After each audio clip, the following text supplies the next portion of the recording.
Shalom, shalom, les servants de l'Éternel. Shalom, peuple de Dieu. Nous sommes encore dans notre moment de témoignage. Et nous bénissons le nom du Seigneur Jésus. Parce qu'il est bon et il nous demande toujours sa fidélité. Et pendant notre séjour ici à Louvain, dans le pays Togo, nous bénissons le nom du Seigneur pour ces femmes vertueuses-là qui étaient là à chaque instant pour être abreuvées. Donc, nous sommes avec notre servante de Dieu, la servante de Dieu Tabitha, qui nous rend son témoignage. Parce que Dieu est très loin. Et le Seigneur Jésus qui la connaissait, le nouveau porteur là, a ramené à lui. Et sachant que son témoignage fera du bien à plusieurs, le Seigneur a bien voulu que sa servante nous donne son témoignage. Et ce, nous allons réclamer ce moment entre les mains du Seigneur et le témoignage va débuter. Adonai, Elohim, Abba, Père, nous te disons merci. Seigneur, tu es Dieu et c'est toi qui fais toutes choses. Je veux bénir la vie de ta servante, maman Tabitha.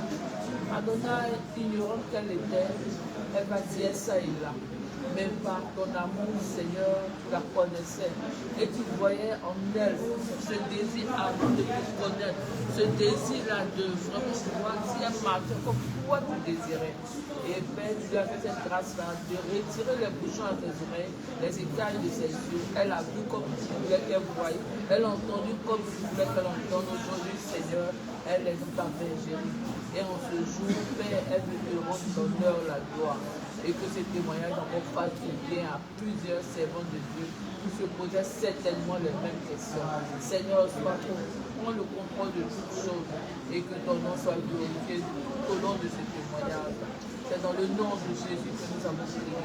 Amen. Amen. Shalom, maman Tabitha. Que le Seigneur te bénisse abondamment.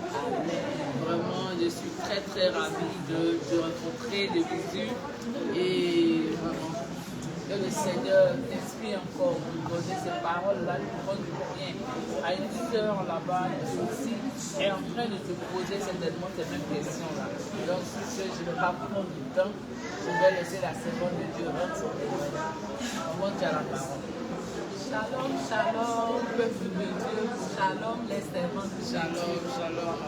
Je rends grâce à Dieu, lui qui a permis qu'aujourd'hui je sois assise ici pour rendre mon témoignage. Et je sais que mon témoignage va édifier une femme, une servante de Dieu quelque part, parce que les témoignages m'ont beaucoup édifié. Je rends grâce à Dieu. À l'état civil, je me nomme Nadine Arouefa et Bada. Mais le Seigneur Jésus a changé mon nom. Je me nomme Tabitha. Je suis mariée, mère de 6 enfants par la grâce de Dieu. Amen. Et dans ma famille, nous sommes 6. J'ai notre papa et notre maman, dont je suis l'aînée. Je rends grâce à Dieu, lui qui m'a sorti de la voie large, lui qui a fait tomber les écailles de mes yeux, lui qui m'a amené dans sa bergerie. Je rends grâce à Dieu. Je suis très très reconnaissante ce matin pour ce qu'il a fait dans ma vie. Parce que j'étais quelqu'une, je n'avais jamais imaginé qu'un jour, moi aussi, j'allais être à cette place. Je rends grâce à Dieu pour ce qu'il a fait dans ma vie. Quand j'ai connu la sainte doctrine, c'est sur les réseaux sociaux. Moi, j'allais à l'église AD. Quand AD est arrivé dans mon village, ce sont mes grands-parents qui ont commencé l'église Assemblée de Dieu dans mon village. Donc, j'ai été éduquée dans la crainte de Dieu. Notre maman aime tellement Dieu, il nous a éduqués dans la crainte de Dieu. Nous sommes 6 filles, un garçon dont je suis l'aînée.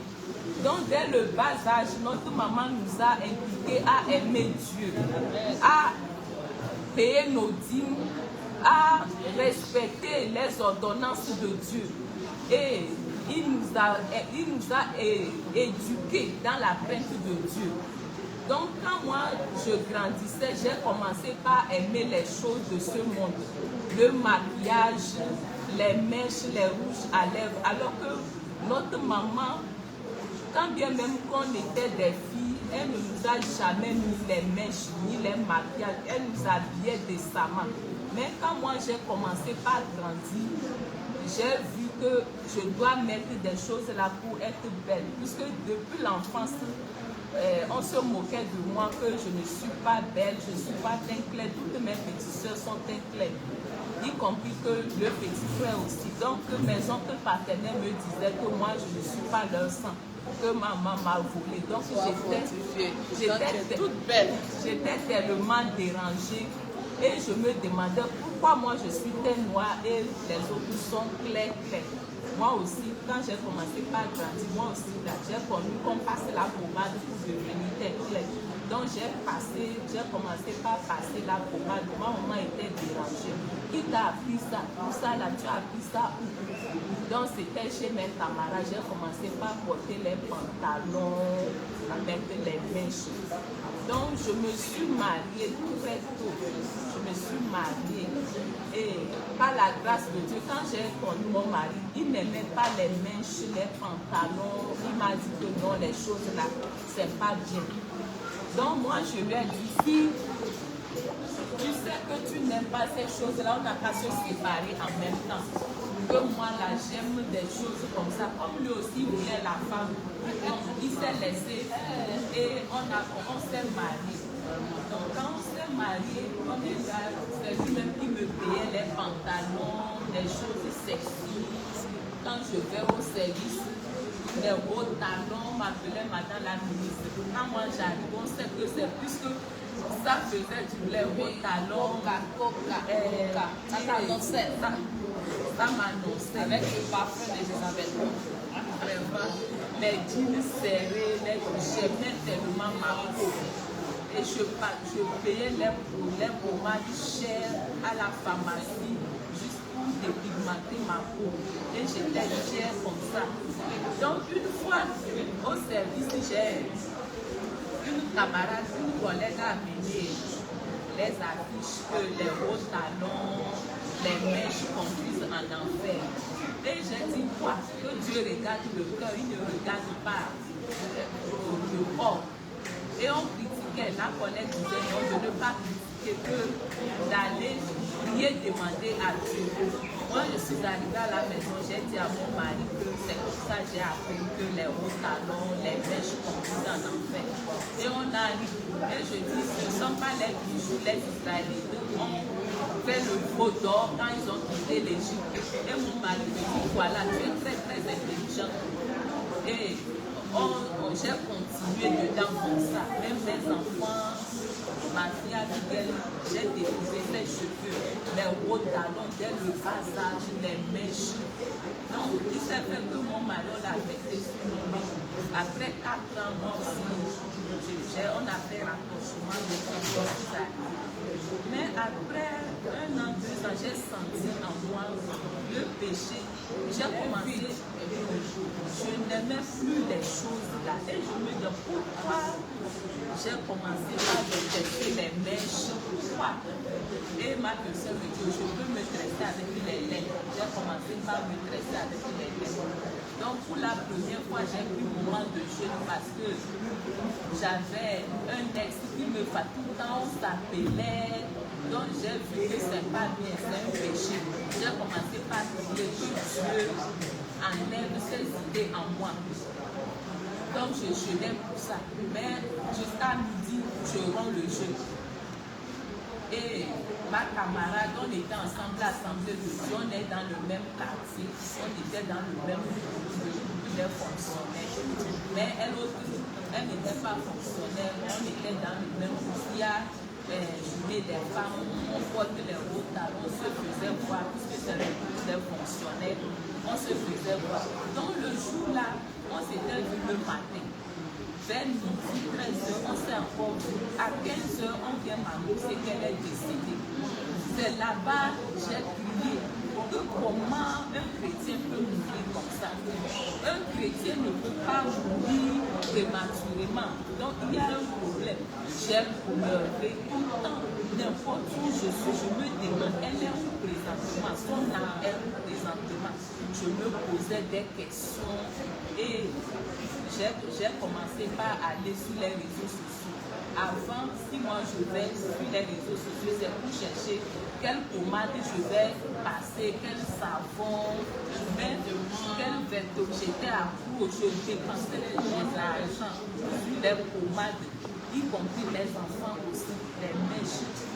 Donc, quand ma camarade là était décédée, c'est là-bas que j'ai commencé par chercher sur les réseaux sociaux après la mort où il a ton âme. Et c'est là-bas que j'ai commencé par voir les mèches pour vous en enfer. J'ai suivi le témoignage de Raïssa. Il dit, ça là, je ne pense pas que c'est vrai. Les mèches ne peuvent pas conduire en enfer. On va lire le passage. Acte 17, verset 30. Le passage de Acte 17, verset 30. J'ai la parole du Seigneur avec l'Esprit. Amen. Dieu, sans tenir compte des temps d'ignorance, annonce maintenant à tous les hommes, en tout lieu, qu'ils aient à se repentir. Amen. Amen. Vous voyez, notre Dieu ne tient pas compte du temps d'ignorance. Elle était ignorante. Elle avait cet apparat de Jézabel. Elle pensait qu'elle était en train d'embellir son âme. Malheureusement, elle était en train de détruire l'âme qui allait rendre compte à Dieu un jour. Et même quand sa collègue lui avait montré des prospectus, on lui signifiait que si elle vit ainsi, elle ira en enfer. Mais elle disait non, c'est trop facile. On ne peut pas aller en enfer pour si peu. On n'a pas tué. On n'a pas fait des choses aussi graves que le Seigneur nous conduit en enfer. Parce qu'elle se disait que mettre les boucles d'oreilles, se décaper la peau, c'était quelque chose de normal. Il fallait embellir ce que le Seigneur avait mis en nous. Mais elle était dans l'ignorance malheureusement. Je veux aussi que c'est vrai de Dieu que tu me parles un peu de la rébellion que tu faisais dans ton foyer quand tu avais passé. Ce qu'on oublie, tout ce qu'on met sur nous, que ce soit les mèches, que ce soit les pantalons, que ce soit même les alliances de mariage, ma bien-aimée, ce sont des esprits. Et tous ces esprits sont logés dans ton corps. Et ces esprits-là jouent comme toi. Tu deviens une femme insoumise, une femme rebelle, orgueilleuse, hautaine. Vraiment, il y a un chaos pas possible dans ta maison et même chez tes enfants. Parce que en ouvrant tes portes là, quand tes enfants sont issus de toi, c'est le lien de sang, tu les contamines également. Et vous voyez ce désordre que ça s'engendre. Mais malheureusement, tu ne pourras pas savoir que c'est à cause de ces mèches parce que tu as encore les bouchons à tes oreilles, tu as encore les écailles à tes yeux. Donc maman va revenir sur ce côté de rébellion vis-à-vis de son mari quand elle avait tous ces apparats là. Et elle pensait qu'elle se faisait belle. Maman, s'il te plaît, tu peux pour dire la vérité, quand je me suis mariée, je n'étais pas soumise à mon mari. C'est vrai, à l'église, on nous disait, femme vertueuse, elle est la couronne pour son mari. Même moi, je n'étais pas soumise à mon mari. Si mon mari parle, je réponds 5, 10 fois. Et il était triste. Une fois, je lui ai dit même qu'on ne réveille pas la lionne qui dort. Si une lionne dort là, on ne la réveille pas. Parce que moi là, colérique, si quelque chose comme ça, on se disputait là, c'est fini. On peut faire une semaine. Vous voyez, maman a dit quelque chose de fort. Tellement elle était possédée sous les empouilles de tout ce qui est Jézabel. Vous voyez, elle s'est permis de dire à son mari, lui qui est le chef de la famille, elle lui dit, ne t'amuse pas à réveiller la lionne qui dort. Elle a oublié que c'est l'homme qui est le chef de famille. Et elle est laide. C'est celle-là qui doit le supporter. Mais automatiquement, c'est juste pour porter la couleur. Parce que dis à ton mari, attention à ne pas réveiller la lionne qui dort. Mais ça veut dire qu'elle a déjà pris possession de sa maison. C'est elle malheureusement qui portait la couleur sans sa main. Maman, vas-y. Donc, s'il y a des décisions à prendre, des fois même je ne le calculais même pas. Je prenais mes décisions. Il faut faire quelque chose, je fais. Je m'en fous de lui. Il est là ou il n'est pas là. Et j'aimais tellement quand on se querellait. Donc, dans la semaine, peut-être on peut se parler 2 jours, 5 jours là, on est dans l'île. il vient, il me demande pardon, je ne le calcule même pas. Il achète les cadeaux, il m'amène, je dis c'est toi qui t'es rebelle. Je dis dépose à côté. Il me demande pardon un jour. C'était les fêtes de fin d'année, je lui ai demandé de l'argent. Il me dit il a eu. Donc il était fatigué, il allait se reposer. Donc moi j'ai attendu fatigué, je dis c'est quoi même?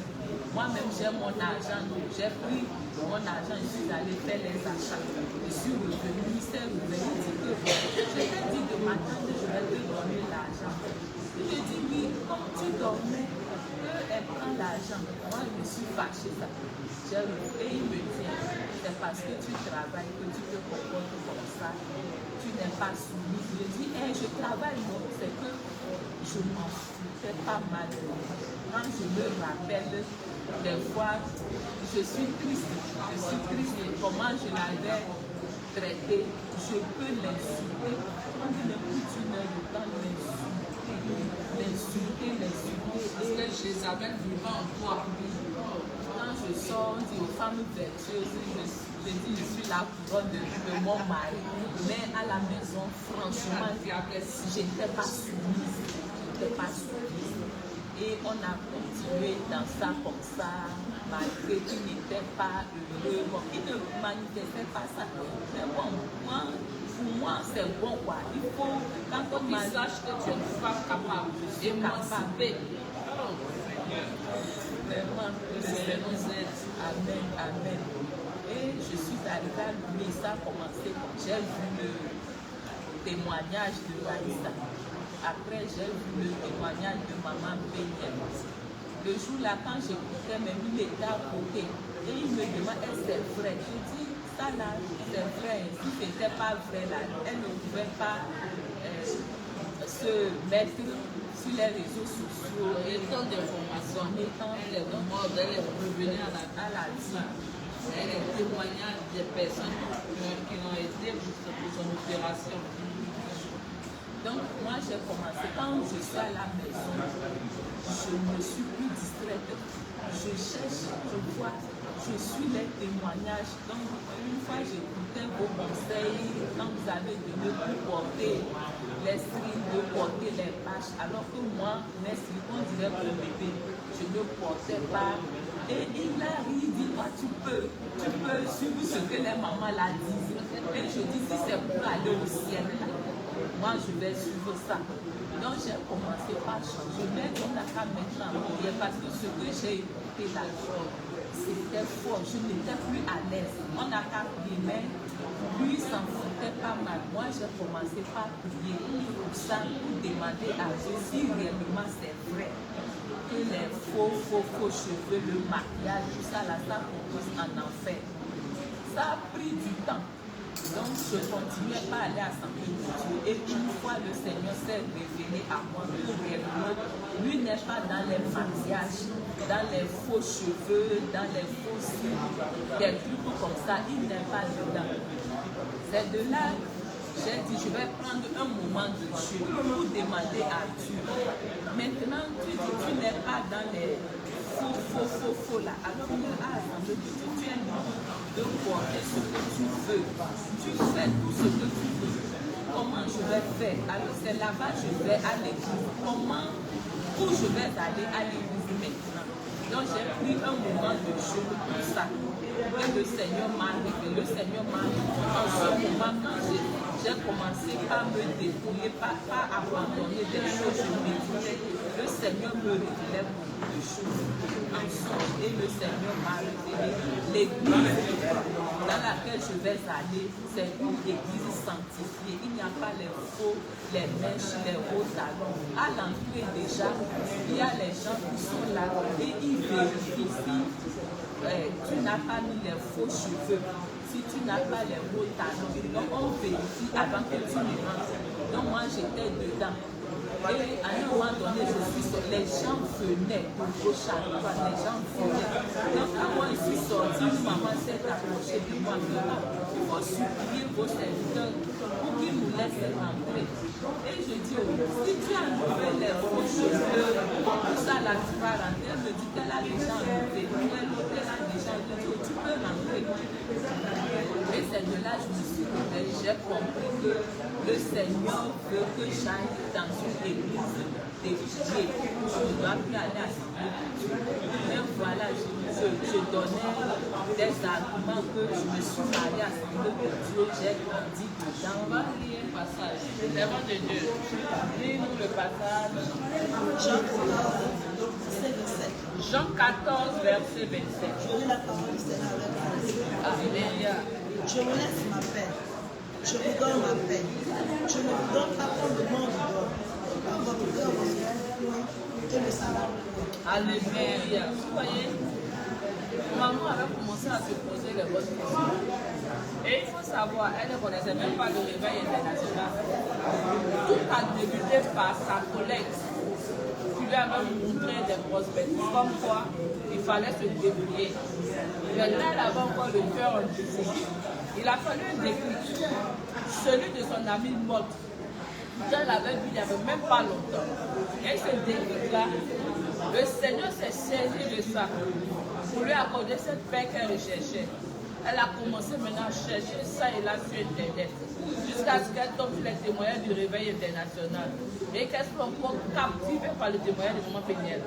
Vous voyez, quand le Seigneur te connaît, il sait à quel moment il te ramène à lui. Le Seigneur nous connaît tout. Tu peux faire ta rébellion, tu peux endurcir ton cœur, mais si le sceau du Seigneur est sur toi, ma bien-aimée, c'est à toi que je m'adresse. Le Seigneur va te ramener. Amen. Il va te ramener à lui. Amen. Parce que toi aussi, tu as un rôle à jouer dans son œuvre. Et c'est comme ça qu'elle a commencé à se poser des questions. Mais si elle meurt aujourd'hui, où ira son âme? Sachant que son amie, elle vivait, ce n'étaient pas des femmes qui trompaient leur mari, mais elles étaient tout le temps dans le matin. Il fallait qu'on les voie à chaque instant. Il fallait qu'elles portent des choses extraordinaires, mais qui malheureusement attristaient l'Esprit de Dieu en elles. Parce que quand elles s'habillaient, malheureusement, quand elles sortaient, il n'y avait pas de différence entre un enfant de Dieu et celui qui adore le zombeto ou bien un païen. Parce que le païen porte les jeans. Elle qui était chrétienne en griffe, elle portait aussi les jeans. La païenne se décape. Maman aussi à l'époque se décapait. Tout simplement parce que les gens la trouvaient moche. Pourtant, vous la voyez, elle finit les moche. Malheureusement, ils ont encore les écailles à leurs yeux. Et elle aussi ne connaissant pas Jésus. Elle a accepté la méchanceté. Et elle s'est fait mettre une autre image pour plaire aux hommes, à sa famille. Mais je bénis Jésus parce qu'il a fallu toutes ces choses-là pour que le Seigneur l'a dit à elle. Donc elle va continuer son témoignage où elle a commencé à écouter le témoignage de Maman Péniel, suivre les enseignements et encore par la suite. Son mari même lui a dit que si que tu pourras t'aider. Parce que toi je te connais. Quand je te connaissais, moi-même je n'aimais pas ça. Mais comme j'étais amoureuse de toi, j'ai accepté que tu iras derrière tous ces apparats. Est-ce que toi tu pourras changer? Elle a dit une parole forte. Elle dit, si c'est au prix de mon âme, si c'est ce que je dois payer pour que mon âme aille au ciel un jour, je suis prête. Amen. Parce que je n'ai pas envie d'aller en enfer. Et c'est comme ça que ça a commencé. Donc j'ai pris le moment de le Seigneur s'est révélé à moi comme ça. L'église dans laquelle je dois aller. Donc ça fait que j'ai commencé par me poser des questions. Comment je vais faire? Puisque mon mari est toujours assemblée de Dieu avec mes enfants. Tous mes enfants, je les ai accouchés là-bas. Comment je vais faire? Et j'ai dit non, que je vais continuer par aller à l'assemblée de Dieu. Jusqu'au jour où mon mari aussi va accepter de suivre avec les enfants. Donc, comme Dieu connaissant bien nos pensées, au même moment, ma cohabitante m'avait donné une boisson Chillet panaché. L'alcool, c'est 1%, je crois, dedans. Je sais bien, puisque quand je suis les enseignements sur les réseaux sociaux, je sais bien que l'alcool, un chrétien qui prépare son âme pour aller au ciel ne doit pas prendre l'alcool. J'ai déposé sur la table, j'étais tentée. Et un jour, j'ai dit, moi, je vais boire, je vais demander pardon à Dieu. Et cette nuit-là, j'ai eu un songe. Quand je me suis couchée, j'étais là, je sentais une odeur nauséabonde. L'odeur là, je n'ai jamais senti l'odeur là. Et une chaleur pas possible. Donc mes yeux étaient fermés, je me demandais où suis-je? Et la chaleur là, ça vient d'où? Je vais ouvrir mes yeux pour voir c'est quoi. Quand j'ai ouvert mes yeux là, c'était comme un lac de feu, c'est comme la mer. Et les gens sont dedans, il n'y avait plus la chair, ils sont des squelettes, les gens criaient, ils pleuraient, les gens pleuraient, ils gémissaient, ils demandaient pardon. C'est là-bas que je me suis rendu compte que non, je ne suis plus sur cette terre. Je suis dans le séjour des morts. Moi aussi, j'ai commencé par pleurer. Je demandais pardon à Jésus. Ramène-moi en vie, pardon. Je ne voyais pas la personne. Ce sont les pieds, je voyais. Et je pleurais, j'allais, je faisais des allers-retours. À un moment donné, il a crié sur moi que lui n'est pas un Dieu des ivrognes. Alors que de nature, je ne bois pas, je ne prends pas l'alcool. Mais quand j'y est sorti là, tout le temps, j'étais accro à ça. Et le Seigneur Jésus me dit qu'il va me montrer, quand les ivrognes viennent en enfer là, ce que les démons font avec eux.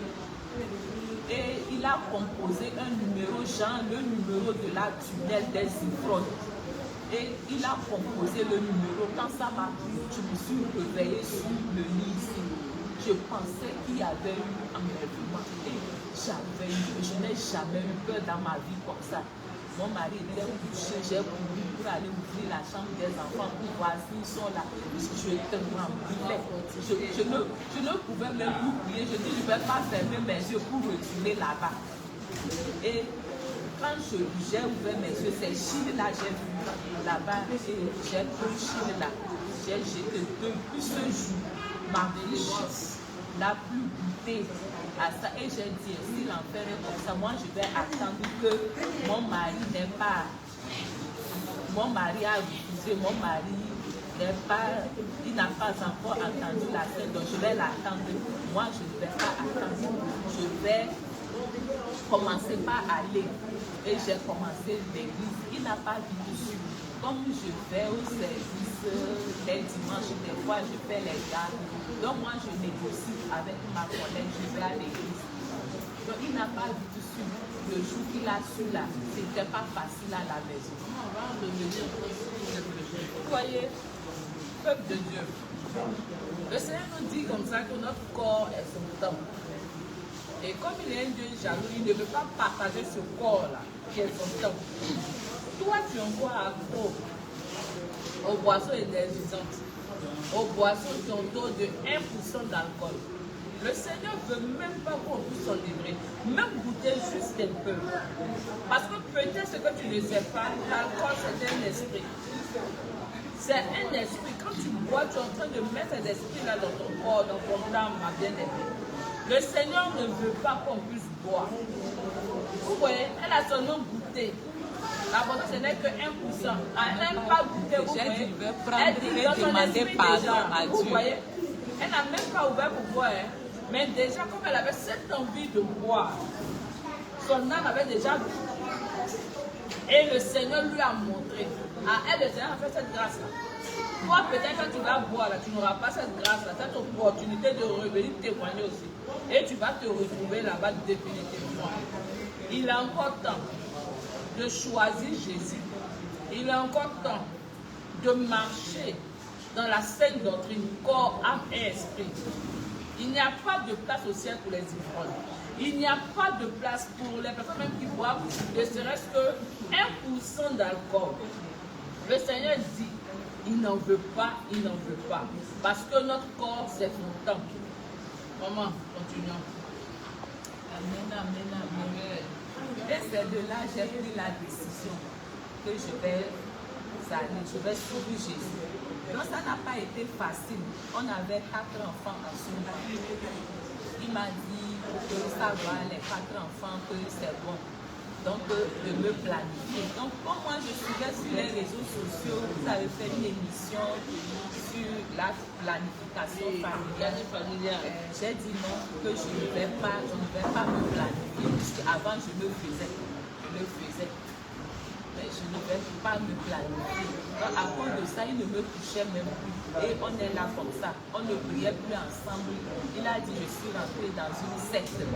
Et il m'a écarté. Même ça, il ne me disait plus rien.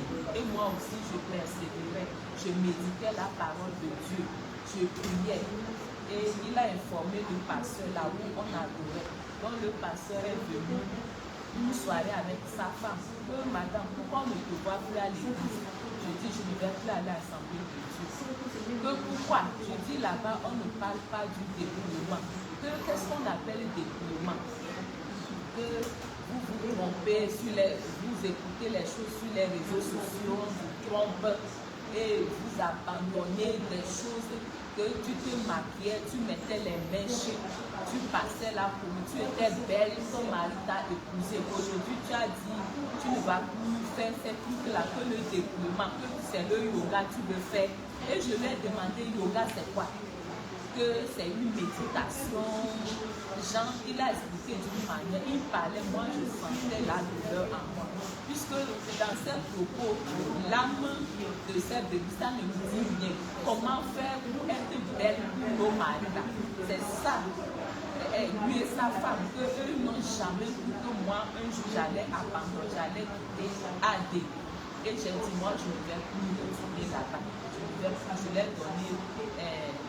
C'était le verset là, je connaissais aussi un Timothée, on va lire 2 verset 9. Je vais donner ce verset. On va lire le passage de 1 Timothée 2 verset 9.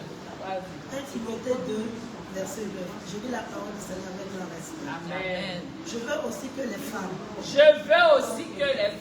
vêtues d'une manière décente, avec pudeur et modestie, ne se parent ni de traître, ni d'or, ni de perles, ni d'habits somptueux, mais qu'elles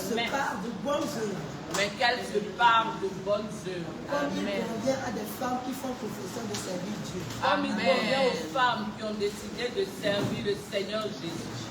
C'est clair. C'est pas un passage qui a été inventé. C'est bel et bien dans la parole de Dieu. Le Seigneur nous veut sobres. Nous nous habillons dans la modestie, dans la simplicité. Le Seigneur ne veut pas des coiffures compliquées, des coiffures recherchées, des rajouts. Dans d'autres passages, le Seigneur dit ne rajoutez pas. Le Seigneur nous veut naturel. Et comme maman Abigail a compris cela, elle dit non, je ne retourne plus. Parce que mon âme est un prix devant le Seigneur Jésus. Je ne vais pas faire plaisir à une communauté, je ne vais pas faire plaisir à ma famille. Et puis ensemble, on va aller se suivre en communauté de bien voilà en enfer. Elle a voulu aller au ciel parce que son âme lui tient à cœur. Maman soit bénie et fortifiée. Amen. Et c'est de là, il disait que mon mari va commencer par courir les filles et moi je vais me plaindre encore que mon mari sort. Mais j'ai refusé ça en moi en même temps. Je dis je refuse, mon mari n'ira pas chercher les filles. C'est maintenant même mon mari va m'aimer. Et il dit que eux, ils ne veulent, mon mari et mon pasteur, ils ne veulent plus que j'aille là où je vais, que d'aller, de reprendre, de retourner à l'Assemblée de Dieu. J'ai dit, j'ai compris. Quand ils sont partis, mon mari me dit que je vais donner la honte, que c'est comme si je suis, que je l'ai remis devant le pasteur. Je dis, il ne faut pas avoir honte. Ça là, c'est la vérité. C'est la vérité. Il ne faut pas avoir honte. Et chaque dimanche, il allait à l'Assemblée de Dieu avec ses enfants. Moi, j'ai décidé que je ne vais retourner à l'Assemblée de Dieu. Je suis à la maison. Il va, il revient, je prépare, il mange, il est content. Et je suis là comme ça a pris du temps. Un jour, je dis, je vais rester comme ça jusqu'à quand? Le salut est individuel. Et quand ça va chauffer là, mon mari va me réveiller, il va dire qu'il ne me connaît pas. Je vais rester à la maison jusqu'à quand? Eux, ils vont à l'église, moi je suis à la maison. Et si la trompette sonnait, comment je vais faire? Et j'ai décidé le jour-là que moi je ne vais plus rester à la maison. Même s'il me réunit, s'il me renvoie là, je suis prête, je vais partir. Je vais partir. Moi, je ne veux pas rater le ciel. Et le dimanche là, il est parti à l'église avec ses enfants. Moi aussi, je me suis apprêtée. J'ai préparé. Je suis partie. la soirée, quand je suis venue me demander d'où viens-tu, je dis à l'église, de quelle église? Je ne t'ai pas refusé. Je dis, tu m'as refusé. C'est vrai. Mais l'église autre, là, tu ne peux pas me refuser. Les autres choses, c'est bon. Même l'église, tu ne peux pas m'empêcher d'aller à l'église. S'il te plaît, je te demande pardon. L'église, moi, je ne peux plus rester à la maison. Maintenant, vous allez, moi, je suis à la maison. Et mon âme, il me dit, il n'y a pas l'église à côté, on va aller à son intime. Et c'est comme ça a commencé. Chaque dimanche, je me lève tôt, je prépare, je dépose, je fais tout, je dépose, je cours. Je vais à l'église. Quand je reprends mes suites, il a informé ma famille. Moi, j'ai déjà appelé ma maman, mes parents, je leur ai dit que je ne vais pas à l'église. Et elle dit que si j'ai connu la vérité, qu'elle priait beaucoup pour ça, parce que moi, j'aimais le monde, que si j'ai connu la vérité à Italie, puisqu'elle a eu un songe que c'est comme ça, les gens qui prenaient la voie large, quand il se lève, il emprunte la voie là. Même moi, quand je me suis levée là, j'ai pris mon chemin court, chemin serré, et elle me demande, ma fille, tu vas où? Tu ne vas pas là où les autres passent. Et je lui ai dit, maman, tu sais que moi je me suis avec vous, j'ai pris mon chemin. Alléluia. Amen. Et c'est de là, elle dit à moi de me laisser que si j'ai fait mon choix, si réellement j'ai compris la vérité et j'ai décidé de suivre, je peux d'aller. Elle aurait prié pour ça. Elle priait que je me répands parce que j'aimais beaucoup le monde. Et elle était triste. Donc, elle a rien de maman aussi à monter. Moi, je dis que la parole de Dieu dit, au témoignage de Dieu ou de toi, c'est la vérité. La servante de Dieu, maman Abigail, avait cette soif de rencontrer, David avait très soif de rencontrer la vérité. Et sa mère qui priait pour elle intercéder, parce qu'elle n'a pas connu aussi sa fille. À cause de frustration, s'est jetée dans le jésamélisme. Combien d'années sa mère a intercédé pour elle? Et le Seigneur qui sonne les cœurs et les reins, il a permis que sa mère fasse un songe où elle s'est séparée de ce chemin large où tous partaient. Et sa mère l'interpellait, elle a dit non, maman, tu me connais, je ne vais plus là-bas. Moi, je vais de ce côté. Elle a dit le chemin était étroit et resserré. Donc, lorsque son mari est parti là-bas parler, elle lui a dit il faudra la laisser parce que moi-même j'ai fait aussi un songe sur ça. Si aujourd'hui ma fille décide de se débrouiller, gloire à Jésus parce que je priais pour elle. Le chemin sur lequel elle était, mon âme était triste. Donc aujourd'hui, si elle est dans la vérité, ne la persécute pas, laisse-la partir. Et laissez-moi vous dire que la parole de Dieu, une malédiction sans cause, elle est nulle. Maman David a dit comme ça que lorsque le pasteur venait à son épouse, il était en train de la maudire en disant que comme tu t'es débrouillé, ton mari va le courir les jupons. Elle a refusé cette malédiction. La parole de Dieu dit comme ça dans le livre de Genèse 2, versets 23 à 24. Et l'homme dit, voici cette fois, celle qui est os de mes os et chair de ma chair, on l'appellera femme, parce qu'elle a été prise de l'homme. C'est pourquoi l'homme quittera son père et sa mère et s'attachera à sa femme, et ils deviendront une seule chair. Le Seigneur a fait grâce à la servante de Dieu, de connaître sa propre. Elle a rencontré sa propre, même quand elle n'était pas encore dans la sainte doctrine. Donc, malgré tout ce qu'elle a eu à subir comme persécution, le Seigneur mettait quelque chose dans le cœur de son mari pour ne pas qu'il l'abandonne. Et cette chose-là, c'est parce qu'elle a été tirée de lui. Donc, il était là. Il ne la comprenait pas, il la persécutait, mais il demeurait là parce qu'elle a été tirée de cet homme-là. Donc, toi qui es encore dans la vie de débauche, tu vis avec un homme, il n'a pas payé ta dot, ta soeur, tu es en train de déshonorer tes parents. Sors de ce foyer-là, parce que ce n'est pas un foyer. Repars en famille et que l'homme vienne honorer tes parents par la dot. Elle, sa dot a crié vers le Seigneur. Malgré qu'elle rencontrait cette persécution-là, le Seigneur l'a protégée parce qu'elle était une femme dotée devant ses parents. Et en plus de cela, elle avait rencontré déjà sa corde. Donc c'était quelque chose qui lui donné encore cette force-là de persévérer parce qu'elle savait que un jour, le Seigneur allait faire quelque chose. Comment on va continuer?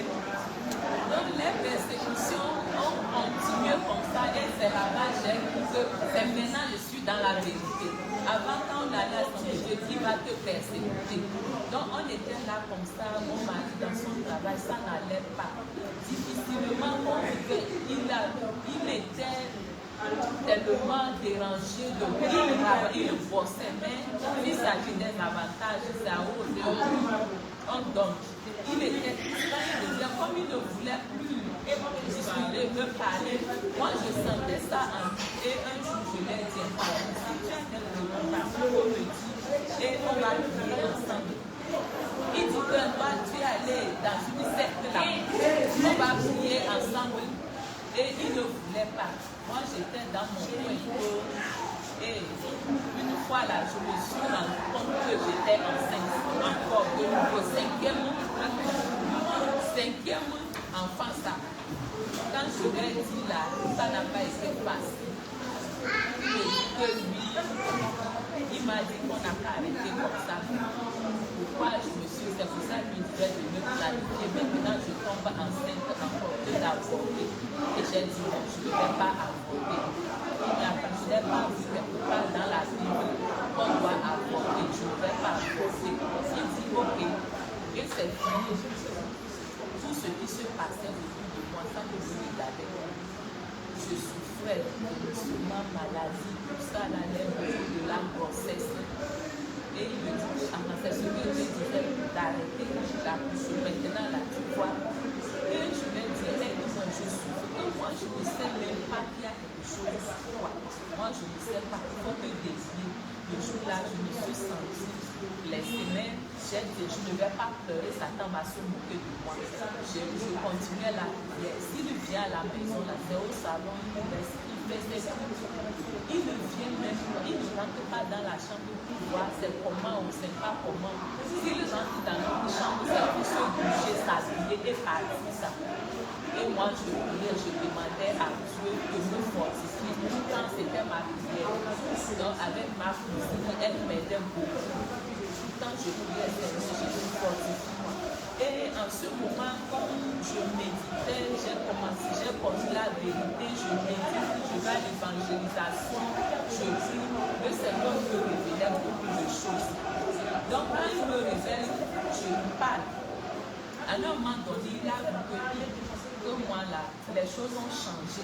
Et puis, je suis soumise. Quand il parle, dès le début, j'ai envie de... Je commence pas parce que je me rappelle que non, je ne suis plus comme avant. Je me tais en même temps. C'est comme si on a appuyé le bouton stop. Vous voyez ce que la Sainte Doctrine fait? Oui. De la rébellion, elle devait une femme vertueuse. Une femme soumise. Amen. Et le Seigneur a commencé comme ça un travail. Amen. Donc j'étais soumise. Quand il dit quelque chose, je me dis, s'il y a quelque chose, c'est moi-même qui viens lui demander, même si c'est lui qui a mal fait, je lui demande pardon. Avec les enseignements qu'on nous donne, je suis ça et je mets ça en pratique. Je ne veux plus le blesser. Tout le temps, je lui demande pardon, je lui demande pardon. Et c'est de là qu'il était dépassé. Il m'a dit, il a tel problème au service et je priais pour ça. Donc, pour la grossesse, comme il a refusé son suivi, je m'appelle grâce au travail, je vais m'occuper de la grossesse, je ne vais pas apporter. Et c'est de là on évoluait comme ça. Un beau jour, il a voyagé.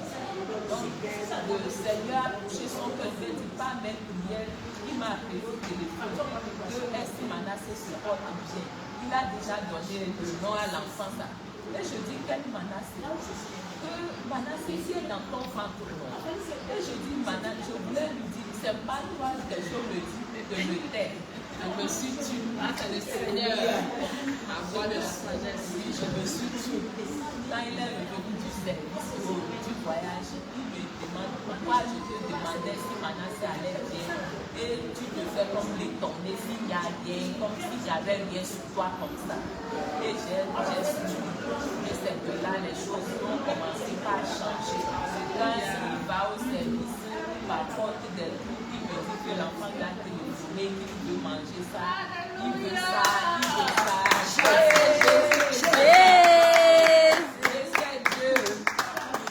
choses ont changé, même au service. On a commencé à l'envoyer en mission. Alléluia. Il voyageait. Et ça, c'est la prière de la femme vertueuse. Amen. Elle s'est débrouillée corps, âme, esprit.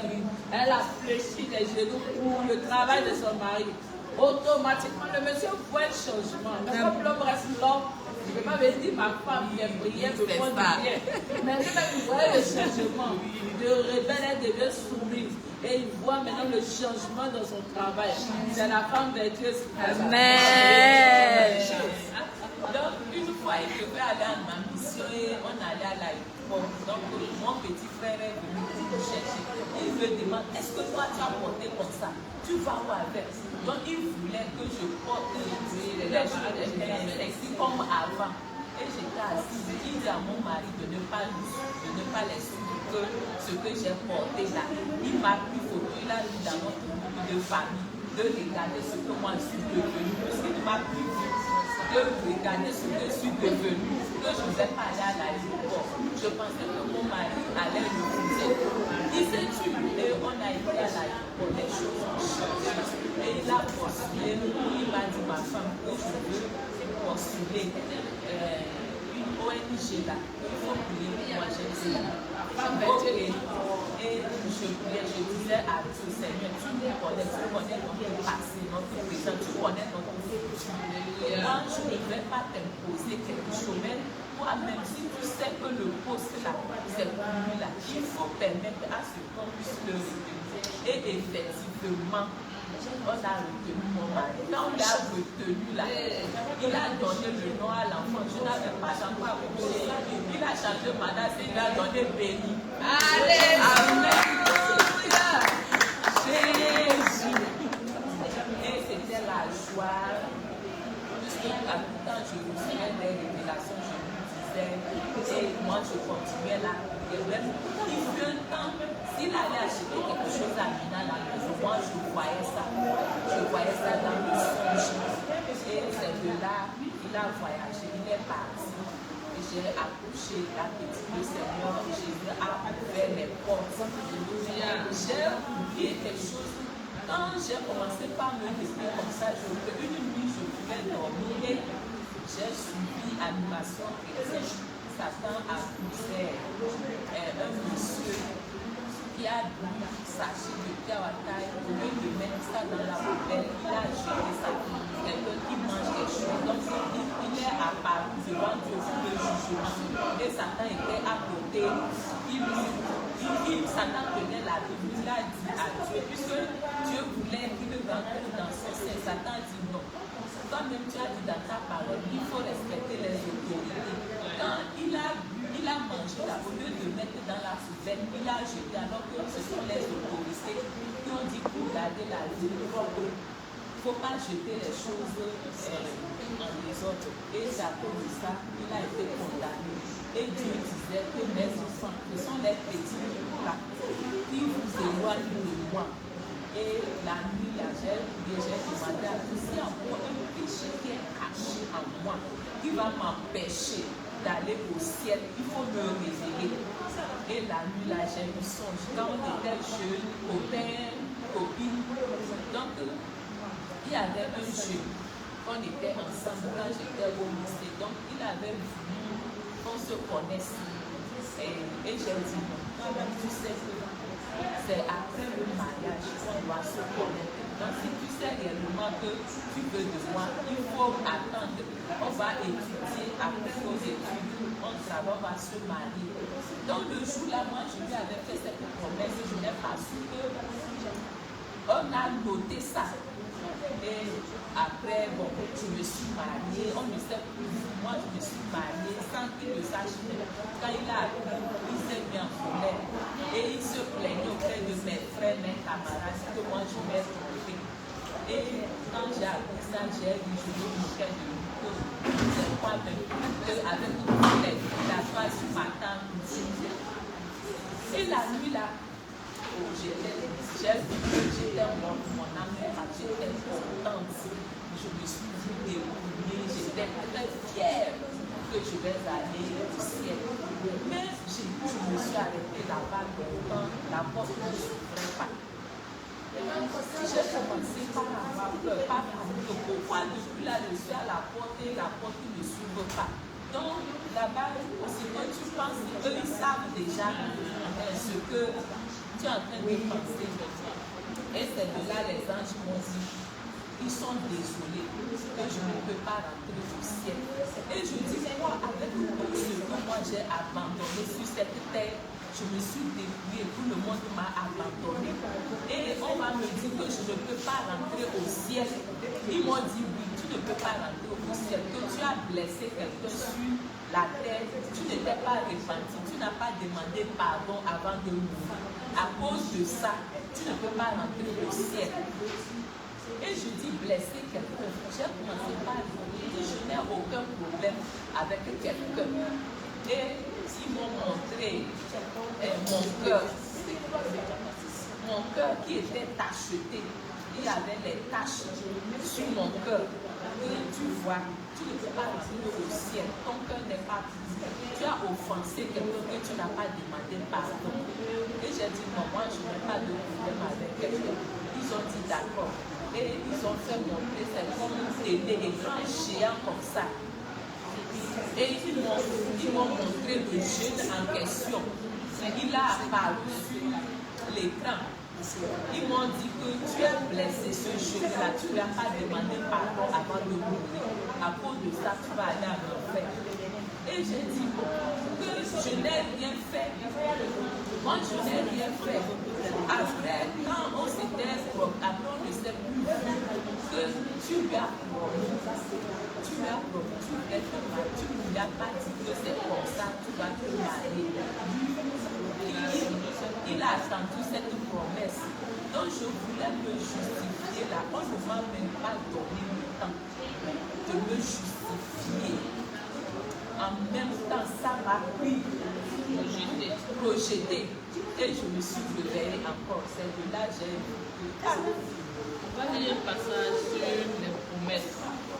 Bien aimé, faisons attention aux promesses que nous faisons, soit dans la blague ou dans l'amusement. La parole de Dieu va nous dire Ecclésias 5. Ecclésias 5, verset 4 à 5. Je vais la parole du Seigneur avec ma respect. Amen. Mieux vaut pour toi ne point faire de vœux Mieux vaut pour toi de point faire de vœux que d'en faire un et de ne pas l'accomplir. et d'en faire un et de ne pas l'accomplir, de ne pas la tenir, de ne pas la respecter. Verset 5. Ne permets pas à ta bouche de faire pécher ta chair. Ne permets pas à ta bouche de faire pécher ta chair. Et ne dis pas en présence de l'envoyé que c'est une advertence. Et ne dis pas en présence de l'envoyé que je me suis trompé. J'ai dit ça comme ça, je plaisantais. Pourquoi Dieu s'irriterait-il de cette parole et détruirait-il l'ouvrage de tes mains? Pourquoi le Seigneur s'irritera-t-il et détruira l'ouvrage de tes mains?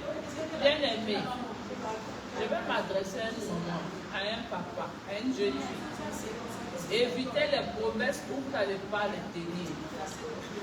Tu es tranquille, tu étais malade, je prends des exemples. Nous avons entendu cette promesse-là. Et ça, beaucoup de filles malheureusement l'ont fait. Vous étiez jeune, ignorant, puis tu es grandi, on va se marier, c'est pour la vie. Et tu as grandi, vous êtes perdu de vue, même l'homme est décédé. Tu n'as pas rompu cette promesse-là. Et tu allais te marier. Ce sont des liens. Et cette parole te condamne devant le trône de gloire. Tu es dans la maison du Seigneur, tu étais malade, tu dis au Seigneur, ah Seigneur, si tu me guéris, je sens le présent, je vais aller évangéliser chaque mardi. Quand tu es guéri, tu as oublié la promesse. Le Seigneur dit de prendre garde à nous, de faire attention. Ou bien, toi-même tu as dit au Seigneur, Seigneur, trouve-moi du travail. Lorsque j'aurai du boulot là, Seigneur Jésus, dans mon salaire là, en plus de ma prémisse, le mois qui va suivre, là, qui est donné ma dîme, je vais te donner encore la moitié. Ça arrive, tu oublies cette promesse. Je vous assure, demandons au Seigneur de ressasser nos mémoires. Parce que la bouche parle beaucoup. Et cette même bouche-là, maintenant, pour dire, c'était de la plaisanterie. On ne plaisante pas avec la parole. Une parole, quand elle est donnée, elle va jusqu'à son accomplissement. C'est pour ça que dans les derniers, quand une prophétie est donnée, elle prend du temps. mais elle arrive toujours à son accomplissement. Dans cette parole, si toi tu veux sortir de ta vie, que tu le veuilles ou pas, il faut que ça arrive à son terme. Donc faisons attention. Les promesses qui vont compromettre notre salut, évitons.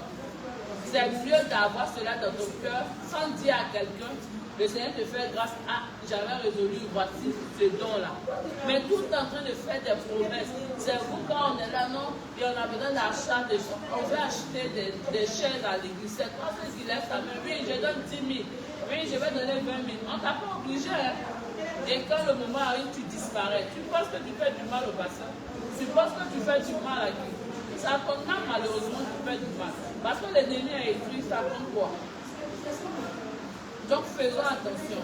Vous avez vu, à elle le Seigneur encore. Chaque fois que Jésus lève, le Seigneur lui révèle à chaque fois les choses cachées. Ma soeur, mon frère, demande au Seigneur de ressasser ta mémoire. Qu'il te rappelle tout ce que tu as eu à dire comme promesse. Et que tu n'as pas tenu tout ce que tu as eu à faire dans le passé. Et que l'ennemi a ça comme toi pour t'accuser. Demande au Seigneur de ressasser ta mémoire. Elle l'a fait. Le Seigneur lui a révélé qu'elle avait fait une promesse à un de ses amis quand elle était jeune. Et même quand ses amis venaient vers elle, elle prenait cela pour de la blague et elle riait. Vous voyez comment l'ennemi est méchant. L'ennemi est subtil. Faisons attention à la bouche, mes mamans, mes soeurs, mes filles. Faisons très attention.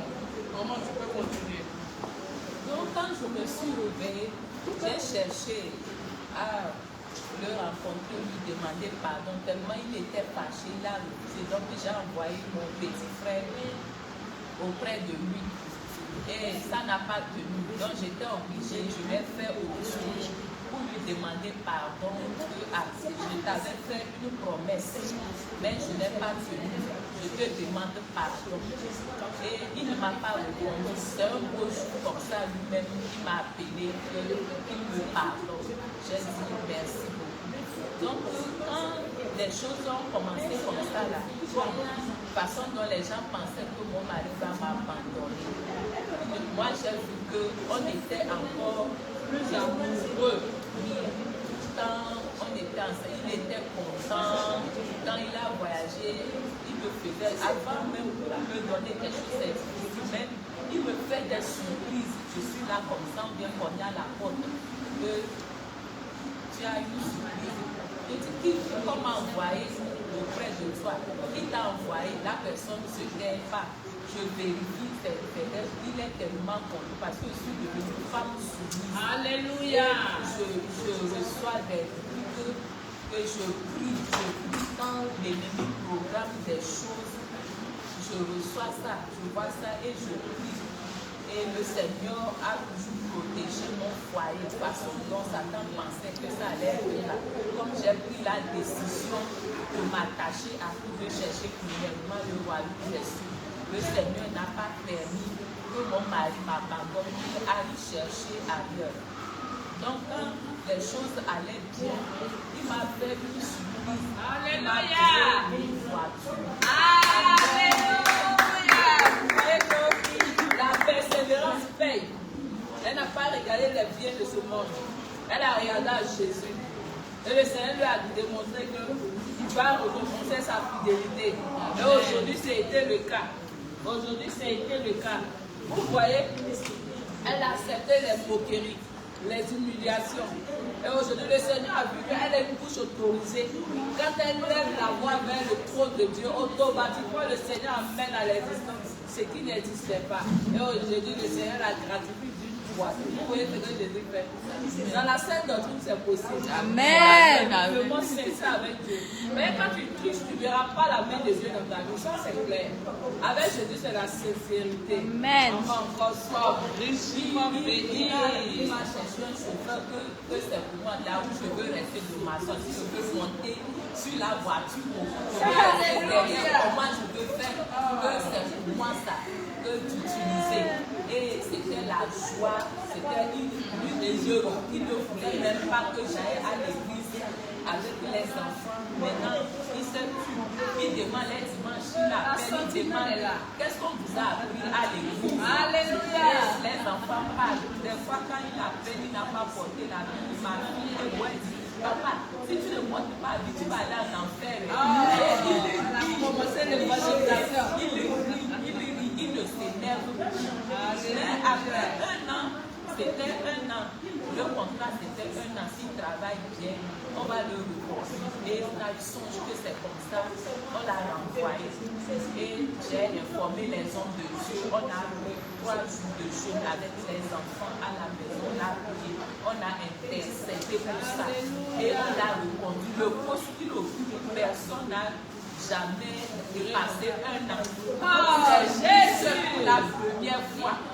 Il a fait un an, on a encore donné 2 ans. Donc c'est en fonction de ça, j'ai dit à Dieu, à moins que c'est Dieu même qui ne veut plus qu'il reste là-bas. S'il voit qu'il a trouvé mieux ailleurs, il veut l'envoyer, il va l'envoyer. Une personne ne peut pas empêcher, puisque quand il est parti, les gens étaient jaloux.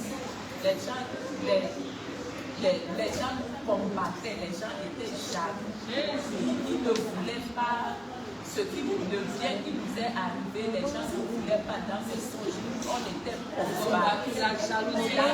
On va faire le cri de guerre. Parce que Jésus a fait. Cri de guerre. Jésus. Cri de guerre. Jésus. Cri de guerre. Jésus. Cri de victoire. Jésus, Jésus, Jésus. Cri de victoire. Jésus, Jésus, Jésus. Cri de terreur.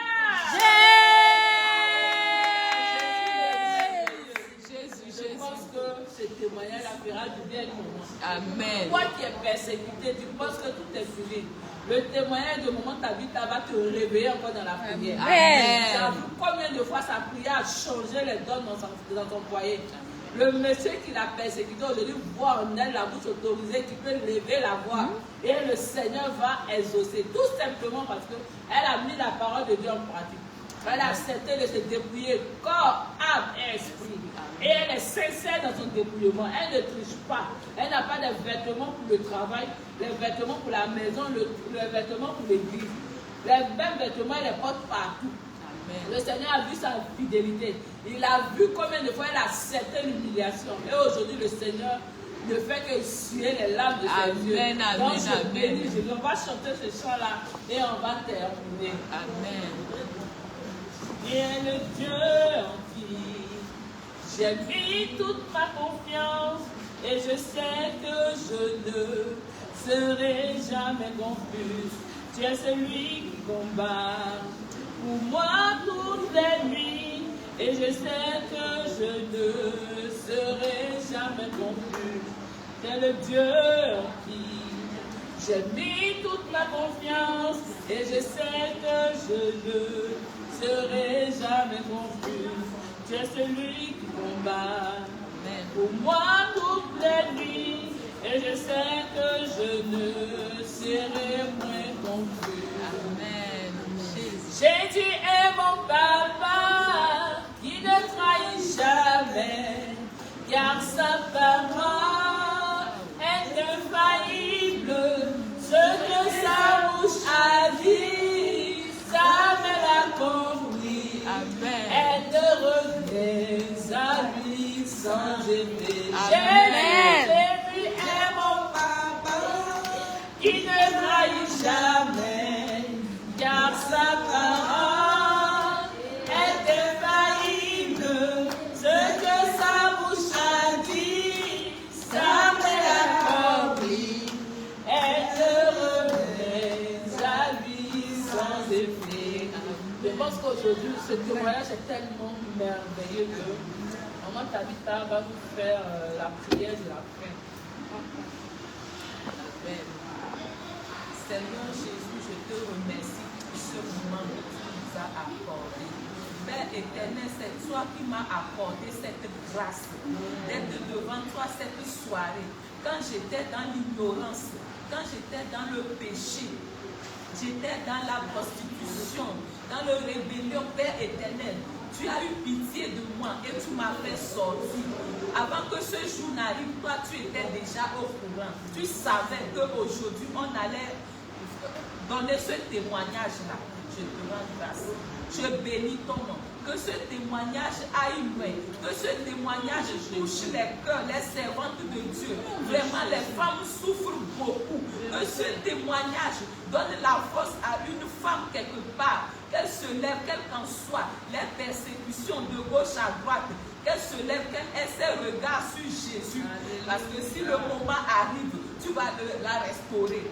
Si le moment arrive, tu vas essuyer ses larmes. Comme tu as essuyé mes larmes, je te remercie. Je bénis ton nom pour ce moment. Merci, Papa. Et tout plan de l'ennemi pour boucher les oreilles des servantes de Dieu, pour qu'elle donne, pour qu'elle aille en confusion et dise que non, ça là, c'est faux. Seigneur Jésus, ôte les bouchons dans leur oreille.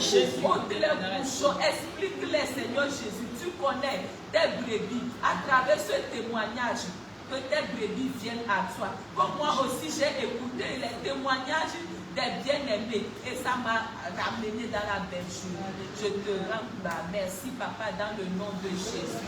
Amen. Amen. Shalom, shalom. Soyez bénis. Amen. Shalom, shalom. Soyez bénis. Amen.